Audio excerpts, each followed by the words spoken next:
Growth stage लिख लिए। अभी आते हैं अब हम लोग क्लाइमेट के ऊपर, ठीक ना, कि क्लाइमेट इनका जो जलवायु है धान का खेती क्या है, क्या कर रहे हैं हम लोग, तो धान की खेती कर रहे हैं, है ना। धान की खेती कर रहे हैं मतलब आप इमेजिन करो कि हम धान का खेती कर रहे हैं, हम एक किसान अभी बने हुए हैं ना। तो जलवायु क्या है उनका, क्लाइमेट कैसा होना चाहिए, तो जो धान है वो अपना हॉट और ह्यूमिड क्लाइमेट को सरवाइव करता है, ठीक ना। हॉट और ह्यूमिड क्लाइमेट को सरवाइव करता है। जो औसत तापमान चाहिए, औसत तापमान किस स्टेज के लिए, तो ग्रोथ के लिए। औसत तापमान जो इनको ग्रोथ के लिए चाहिए वो है 21 से 37 डिग्री सेल्सियस। औसत तापमान, बैठो ना उधर, औसत तापमान इनको चाहिए 21 से 37 डिग्री सेल्सियस। फ्लावरिंग के समय इनको क्या चाहिए, तो 30 से 33 डिग्री सेल्सियस इनको फ्लावरिंग के समय चाहिए। जब इनके अंदर फूल पत्ती लग रहा होगा उस समय 30 से 33 डिग्री सेल्सियस। राइपनिंग, जब इनका राइपनिंग का प्रोसेस हो रहा होगा उस समय इनको चाहिए 20 से 25 डिग्री सेल्सियस। अब आते हैं सॉइल रिक्वायरमेंट, मिट्टी का क्या भाई, मिट्टी के साथ क्या है, मिट्टी कैसा चाहिए इनको, तो सॉइल रिक्वायरमेंट में है कि क्ले, आपको पता है कि क्ले सॉइल जो है लोमी सॉइल है, तो इन दोनों का जो है सबसे ज़्यादा वैल्यू है अपने यहाँ का जो फार्मिंग है उसके अंदर। आप कहेंगे कि सर क्ले सॉइल क्या है, लोमी सॉइल क्या है, तो ये सॉइल साइंस का बात है। सॉइल साइंस के अंदर आपको डिटेल है इन चीज़ों का, जो एग्रीकल्चर वाले स्टूडेंट हैं उनको तो पता होगा। तो क्ले लोमी सॉइल इनको चाहिए धान की खेती के लिए। इनको जो पीएच होना चाहिए इनके मिट्टी का वो 5.5 टू 6.5, 5.5 से 6.5 इनका पीएच होना चाहिए मिट्टी का। अब जो अपना मिट्टी होता है धान का, मतलब सॉइल ऑफ राइस फील्ड, धान के खेती का जो मिट्टी होता है वो दो तरह से इनको हम लोग मापते हैं। क्या, एक तो ऑक्सीडाइज्ड और दूसरा रिड्यूस्ड। ऑक्सीडाइज्ड में क्या होता है कि ऑक्सीडाइज्ड जो है वो 1 to 3 mm बिलो होता है सॉइल सरफेस के।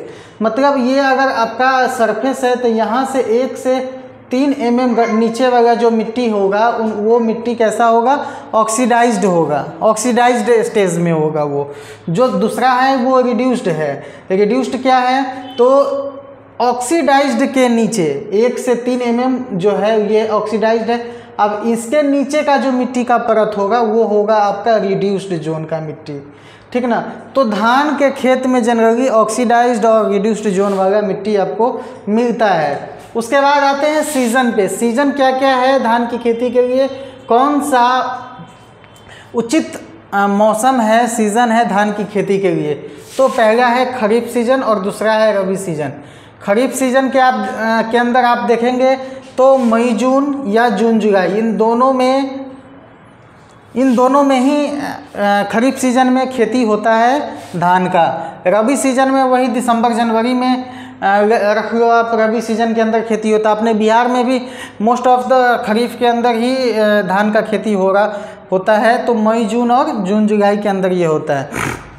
जो खरीफ वाला धान होता है उनका हार्वेस्टिंग कब होता है, उनका हार्वेस्टिंग का समय और सितंबर से अक्टूबर या नवंबर से दिसंबर, ठीक है। खरीफ सीजन वाले का बुआई का समय क्या है, ये सब छोटा छोटा बात आप याद रखेंगे वाइवा को लेकर के, ठीक ना, कि मई से जून और जून से जुलाई बुआई का समय है खरीफ सीजन को।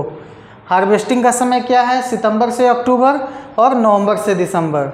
दूसरा है रबी सीजन का। रबी सीजन का बुआई का क्या है, तो दिसंबर से जनवरी और कटाई का, हार्वेस्टिंग का अप्रैल से मई। ये हो गया मौसम की बात, उनका सीजन का बात, ठीक ना। दूसरा आते हैं हम लोग मेथड ऑफ कल्टीवेशन। मेथड क्या क्या है, कौन कौन सा तरीका है धान को लगाने का। मेथड ऑफ कल्टीवेशन में क्या है, डायरेक्ट सीडिंग है और ट्रांसप्लांटिंग है। दो तरीके से जनरली धान की बुआई की जाती है। मेथड है इनके। पहला डायरेक्ट सीडिंग हो जाता है, या फिर आप ट्रांसप्लांटिंग करते हैं, पहले बिच्छा तैयार करते हैं 2-3 सप्ताह में, फिर उसको उखाड़ के किसी अनदर जगह पूरा फ्लड इरिगेशन करके उसके अंदर आप धान डालते हो, तो वो आपका ट्रांसप्लांटिंग है। डायरेक्ट सीडिंग में क्या होता है कि ड्राई सीडिंग होता है और वेट सीडिंग होता है। इनके अंदर 2 प्रोसेस से सीडिंग होता है, एक तो ड्राई सीडिंग आएगा, एक तो वेट सीडिंग आएगा। जो ट्रांसप्लांटिंग है, ट्रांसप्लांटिंग में क्या होता है कि 3 से 4 सप्ताह का जब नर्सरी होता है तो उनका हम लोग क्या कर देते हैं, फ्लड इरिगेशन के अंदर उनका ट्रांसप्लांटिंग कर देते हैं, तो वो कहलाता मेथड ऑफ कल्टीवेशन। उसके बाद हम बात करते हैं न्यूट्रिएंट मैनेजमेंट का। देखिए ये सब बहुत ज़्यादा डीप वाली बात नहीं है, हम छोटा छोटा पॉइंट को उठा के जो मेन बात है उनको उठा के डाले हैं ताकि आपको डायरेक्ट आपके माइंड में जाए वो चीज़। उसके बाद है न्यूट्रिएंट मैनेजमेंट। न्यूट्रिएंट मैनेजमेंट में क्या होता है, तो FYM कितना चाहिए। FYM यदि ना पता हो आपको तो आप नोट कर लीजिए, फार्म यार्ड मैन्योर है ना, FYM farm yard manure. Farm yard manure क्या है, 5 से 10 टन प्रति हेक्टेयर चाहिए। NPK का क्या है, तो नाइट्रोजन, फॉस्फोरस और पोटेशियम जो है 80-40-40 के रेशियो में चाहिए। ये FYM खरीफ के लिए मान लो, इनको आप रबी के लिए मान लो, इस तरह से। तो ये नाइट्रोजन जो है, फास्फोरस है, पोटेशियम है। तो जब आप न्यूट्रिएंट मैनेजमेंट करते हैं, तो जब फर्स्ट टाइम आप खाद देते हैं अपने फील्ड में, जब फर्स्ट टाइम अपना न्यूट्रिएंट मैनेजमेंट करते हैं, तो 1/3 ऑफ नाइट्रोजन, 1/3 80% का 1/3 ऑफ नाइट्रोजन और पूरा के पूरा पोटेशियम और फास्फोरस देंगे। जो सेकेंड एप्लीकेशन होगा न्यूट्रिएंट मैनेजमेंट का, सेकेंड एप्लीकेशन के समय भी हम केवल 1/3 ऑफ नाइट्रोजन देंगे, और जो बचा हुआ नाइट्रोजन है इन 80% का, वो लास्ट एप्लीकेशन के समय हम देंगे। मतलब टोटल धान की खेती में हमको कितना देना है, 80% ही नाइट्रोजन देना है, ठीक ना। तो 80-40-40 का रेशियो बना के आपको न्यूट्रिएंट का मैनेजमेंट करना है। न्यूट्रिएंट मैनेजमेंट यदि आपको ना हवा लगा हो इनका फंडा, तो आप हमको मैसेज कर दीजिएगा, हम आपको फिर से हवा लगवा देंगे। उसके बाद है वाटर मैनेजमेंट, कि इरिगेशन का मैनेजमेंट कैसे करते हैं, पानी मैनेजमेंट कैसे करेंगे। तो 1 kg पैडी, अगर आप एक सपोज करो, एक उदाहरण आप देखो, यदि आप 1 kg धान को उगाना चाहेंगे, तो 1 kg धान उगाने के लिए आपको 3000 से 4000 लीटर पानी की आवश्यकता होती है। आप इमेजिन करो कि धान की खेती में कितना ज़्यादा ही पानी लगता है। पंजाब में ड्यूअल सीज़न धान का खेती होता था अभी, या कहीं हो भी रहा होगा अभी किसी रीजन पे। तो वहाँ क्या हुआ कि वहाँ का वाटर लेवल इतना नीचे चला गया कि वो लोग वाटर हार्वेस्टिंग तक पहुँच गए हैं। हालांकि एक ड्रॉबैक है, तो एक उनका अचीवमेंट भी है। तो आप इमेजिन करो, 1 kg पैडी को यदि आप ग्रो करवाते हो तो 3000 से 4000 लीटर पानी की खपत लगभग हो जाता है उसमें, ठीक ना। नर्सरी के समय देखेंगे तो 1 to 5 to 2 सेंटीमीटर पानी की ज़रूरत होता है। वहीं ग्रोथ स्टेज की बात करें, ग्रोथ स्टेज इससे पहले हम अभी इसी लेक्चर के अंदर बताए थे आपको कि ग्रोथ स्टेज में कौन कौन सा फेज़ आता है, उसको ग्राफ के जरिए भी बताने की चर्चा की गई है, बताएंगे अब इसके बाद हम आपको ग्राफ पे भी। तो ग्रोथ स्टेज के समय 80 से 120 सेंटीमीटर पानी का ज़रूरत है। यदि टोटल पानी की आवश्यकता देखा जाए धान की खेती के लिए तो 104 से 156 तक जाता है, ठीक ना। दूसरा आते हैं हम लोग बीड मैनेजमेंट पे। भाई हमने खेत की तैयारी कर ली है, सबसे पहले क्या देखा हमने, उनका परिचय देखा धान का, कि धान को पहचाने हम नहीं जानते थे, हमारे लिए धान एकदम अजूबा था तो हम उसको पहचाने हैं। उसका पहचान किए हैं तो उसका नाम जाने हैं, उनका नाम जाने हैं, उनके बारे में जाने कि उनका जलवायु कैसा है, उनको कितना टेम्परेचर पे हम सर्वाइव करवा सकते हैं, उनको कैसे लगा सकते हैं, खेत की तैयारी कैसी होनी चाहिए वो देखें, मिट्टी कैसा होना चाहिए वो देखें, उनका सीजन मौसम क्या है वो देखें, उनको लगाने का तरीका क्या है, उनके अंदर खाद बीज कितना देना है। उसके बाद हम लोग आ गए बीड मैनेजमेंट पे। खाद बीज डाल दिए, गेहूँ लगा दिए, धान लगा दिए, तो उसमें खरपतवार आएगा ना, तो खरपतवार को कैसे मैनेज करना है। तो मैनुअल वीडिंग जो होता है ना, मैनुअल वीडिंग, पहला वीडिंग जो करेंगे वो 20th डे, मतलब 20वां दिन जो आपका होगा उस दिन आपका मैनुअल वीडिंग होगा। सेकेंड वीडिंग आप जो मैनुअल करेंगे वो 40 to 45 डेज पे कर सकते हैं इन ट्रांसप्लांटिंग वाले केस में, ठीक है। ये 2 मैनुअल वीडिंग है, इन वीडिंग के जरिए भी आप वीड मैनेजमेंट कर सकते हो। आजकल हमारा खेती भी हाईटेक हो गया है और होना भी चाहिए।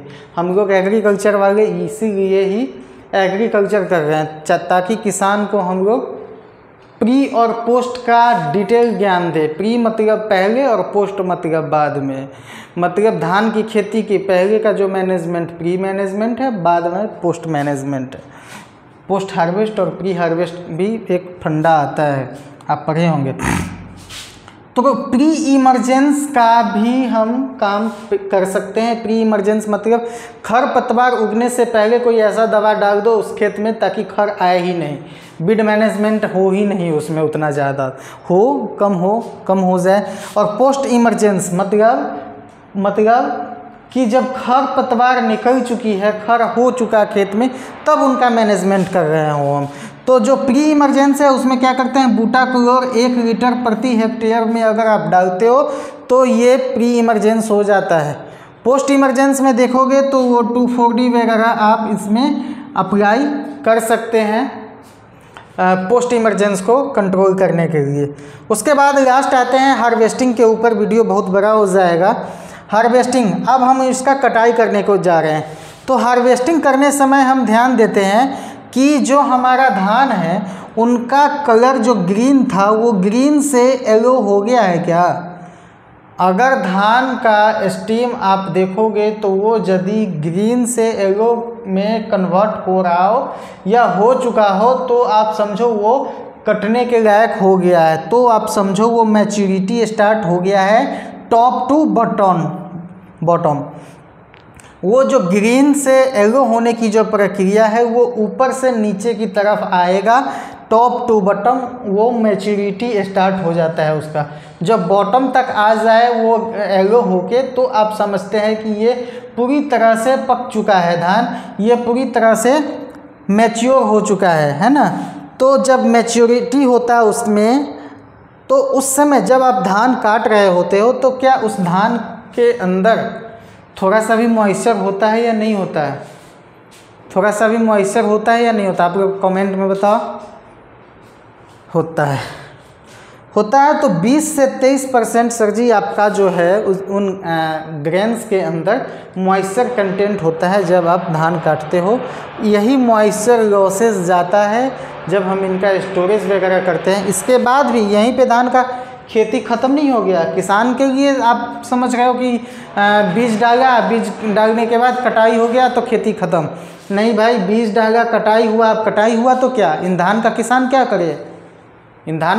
क्या करे, बस बेच दे, रेट मिले या ना मिले बेच दे उसको। नहीं, इन धान को कटाई के बाद अगर हमें रेट अच्छा नहीं मिल रहा है तो हमें क्या होगा, इसका स्टोरेज करने का आवश्यकता आएगा। अब स्टोरेज में क्या क्या सावधानी बरतनी चाहिए, इनका स्टोरेज कैसे होगा, इनका प्रोसेसिंग का काम कैसे होगा, क्या हम प्रोसेसिंग करके ज़्यादा मुनाफा कमा सकते हैं, प्रोसेसिंग का इन द सेंस कि यदि आपके पास धान है, आप उस बल्क वाले धान को क्या इसका चावल बना के बेच पाओगे, चावल का कोई पैकेजिंग करके क्या अपना नाम दे के इसको बेच पाओगे। तो उन सारी चीज़ के अंदर जब जाएंगे तो उसको बोलते हैं पोस्ट मैनेजमेंट। तो ये एक पोस्ट मैनेजमेंट भी है, हम उसके ऊपर भी आएंगे। ये था आपका पूरा धान का खेती जो मेजर क्रॉप का पीओपी था। ये किस कोर्स के अंदर आपको अभी हम बता रहे हैं, तो ये कोर्स है आपका agri business and farm management का जो कोर्स है उनके अंदर ये सारी डिटेल आपको दी गई है। आप देख लीजिए, नोट करना हो तो नोट कर लीजिए। आप हम साइड हो जा रहे हैं।